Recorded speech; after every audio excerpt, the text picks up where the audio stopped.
হাৰে আছে অসমবাসী জুবিনবিহীন এটা মাহ সম্পূৰ্ণ হ'ল আৰু আজিৰ এই দিনটোতে আহিছিল এই অনাকাংক্ষিত খবৰটো আৰু এই খবৰটোৱে সকলোকে শোকাহত কৰি গৈছিল।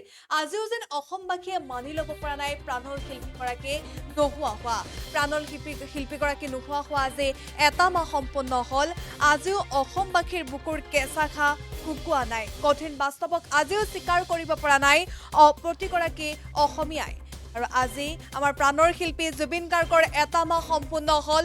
প্ৰাণৰ শিল্পীগৰাকীৰ এটা মাহ সম্পূৰ্ণ হ'ল যদিও সকলোৱে এটাই বিচাৰিছে আমাৰ প্ৰাণৰ শিল্পীগৰাকীক ন্যায় দিব লাগে, আমাৰ প্ৰাণৰ শিল্পীগৰাকীয়ে ন্যায় পাব লাগে। আৰু আজিৰ দিনটোতে আহিছিল সেই অনাকাংক্ষিত সেই দুৰ্ভাগ্যজনক খবৰটো আৰু যাৰ জৰিয়তে আমি অসমবাসীয়ে সাংস্কৃতিক জগতৰ ভোটাতৰা আমাৰ প্ৰাণৰ শিল্পী জুবিন গাৰ্গক হেৰুৱাইছিলোঁ। আৰু আজিৰ দিনটোত জুবিন গাৰ্গৰ সমাধিস্থলীত আয়োজন কৰা হৈছে বহু অনুষ্ঠানৰ আৰু পুৱা 10 বজাৰ লগে লগে গীতাপাঠ আৰম্ভ হ'ব আৰু সংকীৰ্তন আৰম্ভ হ'ব পুৱা 11 বজাত। 12 বজাত সৰ্বধৰ্ম প্ৰাৰ্থনা আৰম্ভ হ'ব আৰু বিয়লি 3 বজাৰ পৰা 100টা নামতিৰ দলে একেলগে নাম প্ৰসংগ কৰিব। আৰু এনেদৰে আজি আমাৰ প্ৰাণৰ শিল্পী জুবিন গাৰ্গৰ সমাধি ক্ষেত্ৰত আয়োজন কৰা হৈছে বহু অনুষ্ঠানৰ। বিয়লি 5 বজাত 100গৰাকী বাঁহীবাদকৰ দ্বাৰা শ্ৰদ্ধাঞ্জলি অনুষ্ঠান আয়োজন কৰা হৈছে।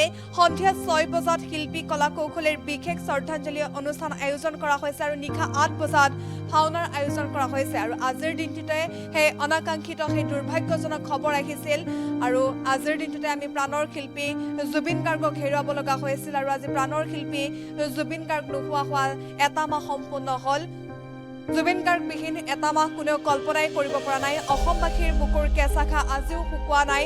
কঠিন বাস্তৱক আজিও স্বীকাৰ কৰিব পৰা নাই অসমবাসীয়ে।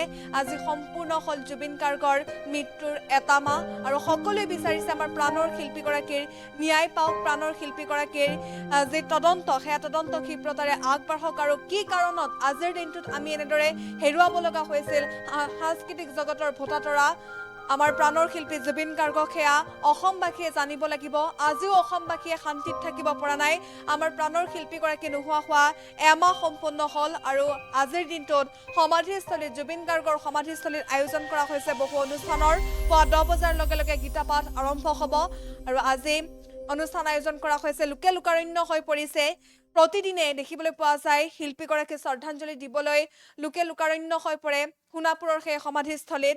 আৰু আজিৰ দিনটোত পুৱা 10 বজাৰ লগে লগে গীতাপাঠ আৰম্ভ হ'ব, পুৱা 11 বজাত সংকীৰ্তন আৰম্ভ হ'ব আৰু দিনৰ 12 বজাত সৰ্বধৰ্ম প্ৰাৰ্থনা অনুষ্ঠান আয়োজন কৰিছে আৰু বিয়লি 3 বজাত 100টা নামতি দলৰ একেলগে নাম প্ৰসংগ অনুষ্ঠিত হ'ব। বিয়লি 5 বজাত 100গৰাকী বাঁহীবাদকৰ দ্বাৰা শ্ৰদ্ধাঞ্জলি অনুষ্ঠান আয়োজন কৰা হৈছে। সন্ধিয়া 6 বজাত শিল্পী কলা কৌশলীৰ বিশেষ শ্ৰদ্ধাঞ্জলি অনুষ্ঠান আয়োজন কৰা হৈছে আৰু নিশা ভাওনাৰ আয়োজন কৰা হৈছে। আজিৰ দিনটোত এমাহ সম্পূৰ্ণ হ'ল জুবিন গাৰ্গৰ আৰু জুবিন গাৰ্গবিহীন এটা মাহ কোনেও কল্পনা কৰিব পৰা নাই। আৰু এনেদৰে অশ্ৰুসিক্ত নয়নেৰে সকলোৱে শ্ৰদ্ধাঞ্জলি জ্ঞাপন কৰিব আজিৰ দিনটোতো। আৰু আজিৰ দিনটোতে সেই অনাকাংক্ষিত দুৰ্ভাগ্যজনক খবৰটো আহি পৰিছিল।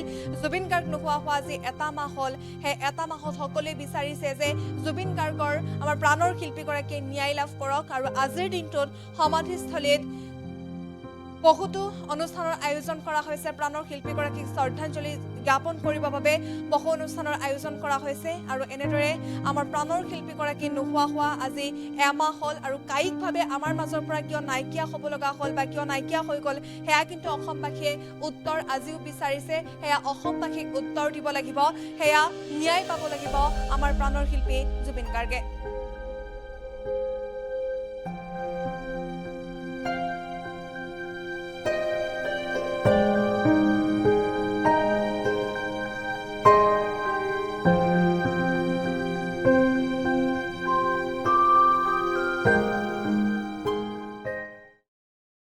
যিকোনো খবৰৰ বাবে যোগাযোগ কৰক 7099017330 লগতে 7099017110 নম্বৰত।